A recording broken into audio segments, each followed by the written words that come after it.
इस राज्य में एक पहचान बनाकर सामने आए हैं, लोगों के मुद्दों के साथ आए हैं, तो लोगों की अपेक्षाएं हमसे बड़ी हैं, उम्मीदें बड़ी हैं। तो नो डाउट हम लोग शिक्षा की बात करते थे, रोजगार की बात करते थे, तो स्वास्थ्य से अब पीछे नहीं हट सकते हैं। तो स्वास्थ्य को लेकर काफ़ी लोगों की शिकायतें आई थी। हमें लगा कि एक बार हमें खुद लोगों की बातों को सुनकर वहाँ इन्वेस्टिगेट करना चाहिए। तो बाकायदा हम लोग आज यहाँ पर आए हुए थे और काफ़ी चीज़ें देखने को मिली जो शायद एक स्वास्थ्य के अस्पताल में इन सब चीज़ों को नहीं देखना चाहिए था। सबसे पहली बात, पानी की व्यवस्था नहीं, शौचालय में की ठीक से व्यवस्था नहीं है। उसके बाद दवाइयों के लिए देखें, कहीं ना कहीं बाहर से मेडिकल शॉप से खरीदना पड़ता है, जबकि लोग यहाँ एक उम्मीद के साथ आते हैं कि जब यहाँ हम लोग जाएंगे तो फ्री में इलाज होगा, और गरीब गुरबे लोग यहाँ आते हैं। नो डाउट ये अस्पताल शहीद निर्मल महतो अस्पताल कॉलेज जो है, ये कहीं ना कहीं गरीबों के लिए संजीवनी बूटी का कार्य कर रहा है, नो डाउट। लेकिन इसके बाद भी अगर सरकार जिस प्रकार से अनदेखी कर रही है और जिस प्रकार से समस्याएं सामने आ रही हैं, तो इससे ये प्रतीत हो रहा है अगर इस अस्पताल की स्थिति को अगर सुदृढ़ किया जाए तो बहुत सारे लोगों को राहत मिलेगा। राहत ही नहीं मिलेगा, जान बचाई जाएंगी। आज देखें, अस्पताल परिसर के बाहर प्राइवेट एम्बुलेंस लगे होते हैं जो फोर्सफुली और लोगों के बहकावे में प्राइवेट अस्पताल में यहाँ से उन मरीजों को ट्रांसफ़र करते हैं। लाखों रुपए का बिलिंग होता है। महिलाओं के केबिन में भी जाके देखें, बच्चों के केबिन में भी जाके देखें, ठीक से बेडशीट तक उपलब्ध नहीं करवाया जा रहा है। वो अपने घर से जो गमछा लाए उसमें बच्चों को सुलाएं, इन्फेक्शन की संभावना बन सकती है।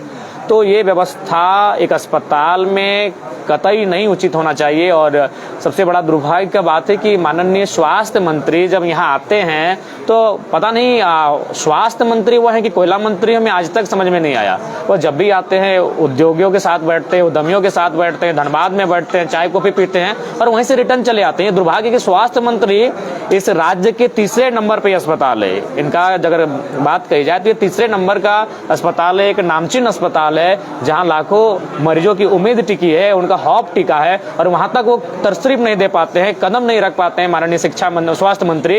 ये दुर्भाग्य विषय है।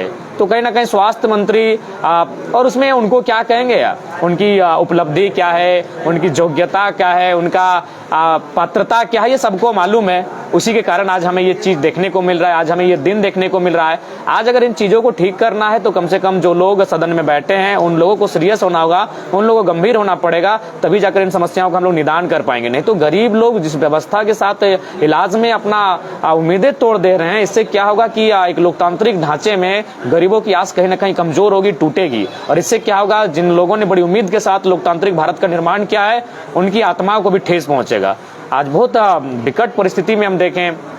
उसके बाद हमारी जो बिंदुएं आई, उन बिंदुओं में जो यहाँ पर आउटसोर्सिंग के माध्यम से वर्कर काम कर रहे हैं वो अपने आप को सुरक्षित महसूस नहीं कर पा रहे हैं। 10 साल 15 साल सेवा देने के बाद भी उनकी नौकरी पर तलवार लटकी हुई है, जो कि निंदनीय है। इस पर राज्य सरकार को गंभीर होना चाहिए और विशेष उन्हें उन पर ध्यान रखना चाहिए। और पेमेंट का एक इशू आया, और ये पेमेंट का इशू हम कोलियरी में सुनते थे, कोलफील्ड्स में सुनते थे कि 18,000 पेमेंट आता है, ठेकेदार उसको 10,000 पेमेंट करता है। अगर अस्पताल में भी इस प्रकार की चीजें सुनने को आएंगे तो ये दुर्भाग्य है। यहाँ भी 18-20 हजार के आसपास पेमेंट आता है और उनको 9 से 12,000 एवरेज आसपास भुगतान किया जाता है, जो कि दुर्भाग्य है।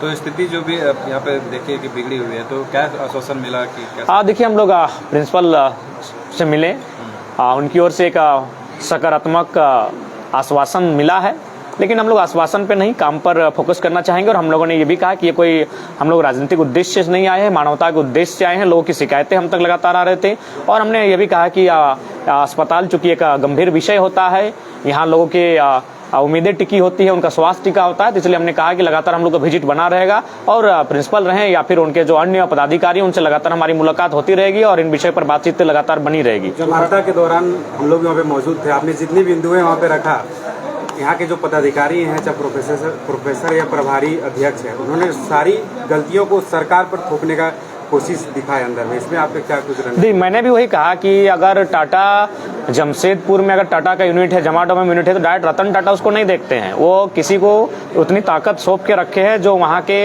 समस्याएं, जो सिचुएशन उत्पन्न होती है, उनका समाधान करे। तो ये मैंने उनको स्पष्ट कहा, भले आप सरकार की और हर चीज को लेकर जाए, लेकिन आप जिस कुर्सी पर बैठे, इस कुर्सी की मान मर्यादा है। आप चाहेंगे तो त्वरित समस्याओं का समाधान होगा, आप चाह नहीं रहे या फिर आप उस पर इंटरेस्ट नहीं ले रहे हैं। तो मैंने उनसे ये भी अपील किया है कि आप उन चीजों पर इंटरेस्ट लें और जो समस्याएं हम लोग आप तक संज्ञान में लेकर आए हैं उनका समाधान करें। पानी का व्यवस्था नहीं, पानी का व्यवस्था, देखिए, पानी पानी की व्यवस्था के लिए बात हुई है। उन्होंने कहा कि एक जगह नल की व्यवस्था की गई और 2 या 3 जगह व्यवस्था की जाएगी। बेसिक जो समस्याएं हैं, एजेंसियों को दोष दिया जा रहा है। यहाँ पे एजेंसी ठीक से काम नहीं कर रही, पदाधिकारी भी बीच में नहीं है और सरकार भी बीच में, एजेंसियां गड़बड़ कर रही है। इस मुद्दे पर देखिए, एजेंसियां कहीं ना कहीं मुनाफा कमाने के लिए आती हैं। सरकार को एजेंसियों पर सोचना चाहिए। आज आप शिक्षा और स्वास्थ्य को यूं एजेंसियों के हाथों नहीं बेच सकते हैं, उनको टेंडर में नहीं डाल सकते, उनको ठेकेदारी प्रथा में नहीं डाल सकते हैं। ये दुर्भाग्यपूर्ण है कि आप अस्पताल जैसे गंभीर विषय में आप अगर एजेंसियों के हाथों देकर बैठे हैं, जो मोटा मुनाफा लेकर वर्कर्स को अपॉइंटमेंट करते हैं, मोटा मुनाफा के साथ हर कार्य करते हैं, तो ऐसे में एजेंसियां दोषी हैं। एजेंसियां नो डाउट कटघरे में खड़ी हैं, लेकिन उन पर सरकार को गंभीर होना चाहिए, क्योंकि सरकार के अंतर्गत एजेंसियां आती हैं। सरकार को गंभीर होकर इन एजेंसियों पर कहीं न कहीं कंट्रोल, नियंत्रण रखना चाहिए। क्या लगता है कि सरकार गंभीर है स्वास्थ्य को लेकर? देखिए, सरकार बिल्कुल गंभीर नहीं है। सरकार इस बात को लेकर चिंतित है कि माननीय मुख्यमंत्री का बेल कब होगा। एक व्यक्ति के पीछे वो सारी सोर्स, सारी ताकत, सारी ऊर्जा लपेट के रख दिए हैं। आज यहाँ मरीजों की स्थिति बहुत ही खस्ता हाल है। यहाँ विजिट होना चाहिए, यहाँ लगातार सरकार के जो पदाधिकारी हैं उनका विजिट होना चाहिए, सरकार के मंत्रियों का विजिट होना चाहिए। अगर आप अस्पताल जैसे जगहों पर विजिट नहीं करेंगे तो मेरे ख्याल से कहीं ना कहीं आप सरकार चलाने के योग्य नहीं है और आपको जनता की सुख सुविधा से कोई वास्ता भी नहीं है। स्वास्थ्य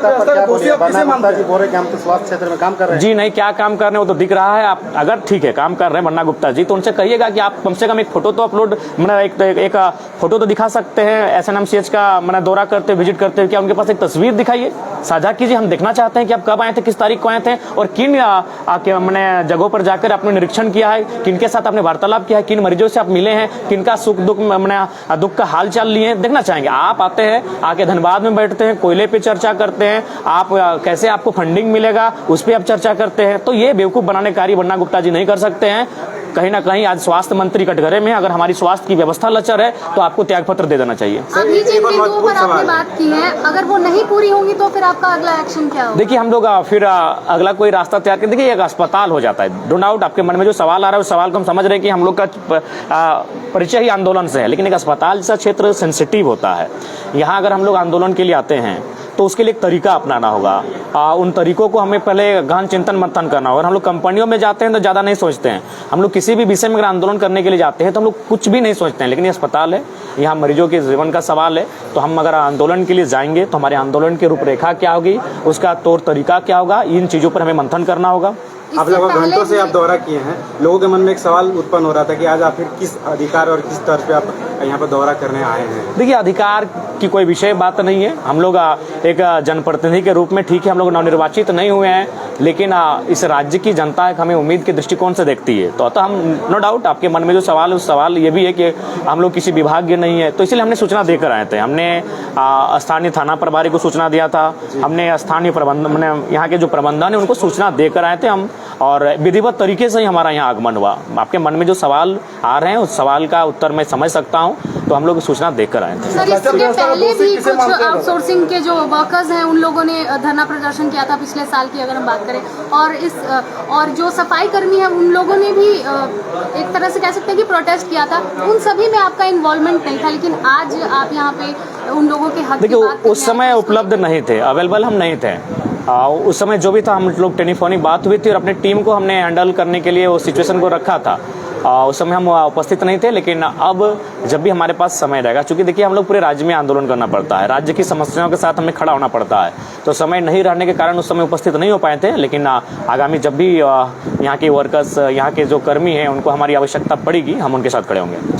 26 को मुख्यमंत्री जी आ रहे हैं धनबाद, आए तो कम से कम आकर अस्पताल का हाल देखना चाहिए, उन्हें अस्पताल के विषय से उन्हें परिचित होना चाहिए, और परिचित नहीं होना चाहिए, त्वरित समस्या का समाधान करने के लिए उन्हें कदम उठाने चाहिए। हम लोग को 6 महीने से वेतन नहीं मिला, और उसी के लिए हम लोग गए थे। आपके वेतन को ही लेकर सेवा दे रहे हैं हम लोग। किसमें काम करते हैं? मेरा दो लाइन बस, ज्यादा नहीं रहे, 2 लाइन बस। चलो हम बात कर लेते भैया पकड़िए। किन का अच्छा भाई इधर आओ, तो इधर बीच में मत हो गया। हाँ जिनका जनता के माध्यम से हमारे पास पहुंचे थे, इसलिए आज हम लोग यहाँ एक निरीक्षण करने के लिए आए थे। चलो ना, क्या आप लोग बात रख रहे 6 महीना सैलरी नहीं मिला? हम लोग अपना जो अस्पताल है SNMCH, उसमें हम लोग 6 महीना से बौनाधारी सेवा दे रहे हैं, ठीक है, बट हम लोग को पेमेंट को लेकर बहुत ज़्यादा ही इशू आ रहा है। कब से पेमेंट नहीं? इशू 6 महीने से पेमेंट नहीं मिला। जनवरी से हम लोग कार्यरत हैं यहाँ पे, लेकिन 6 महीने से अभी तक पेमेंट नहीं मिला है। हम लोग इसके प्रदर्शित में हम लोग CS ऑफिस भी गए, अपना जो है DC महोदय के पास भी गए, सब जगह हम लोग लेटर दे चुके हैं, जो कि हम लोग का कार्य नहीं है, फिर भी हम लोग को करना पड़ रहा है अपना क्या बोलते हैं जीवन व्यतीत करने के लिए, लेकिन हम लोग क्या करें। सामने इसलिए लेकर आए हैं ताकि राज्य सरकार इसको संज्ञान में ले और त्वरित कार्रवाई होना चाहिए, क्योंकि आप हेल्थ जैसे सेक्टर में किसी भी प्रकार का ढील और कोताही नहीं बरत सकते हैं। ये बता सकते हैं सर, आपसे एक क्वेश्चन है, क्या आप इस बार विधानसभा में फिर से खड़े हो रहे हैं? देखिए वो तो जनता तय करेगी, अगर जनता को लगता है तो हम लोग आएंगे।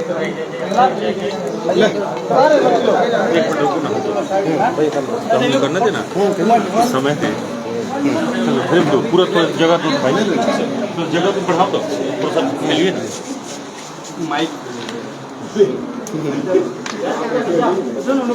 ठीक आ जाएगा लाइट ऊपर से ना लाइट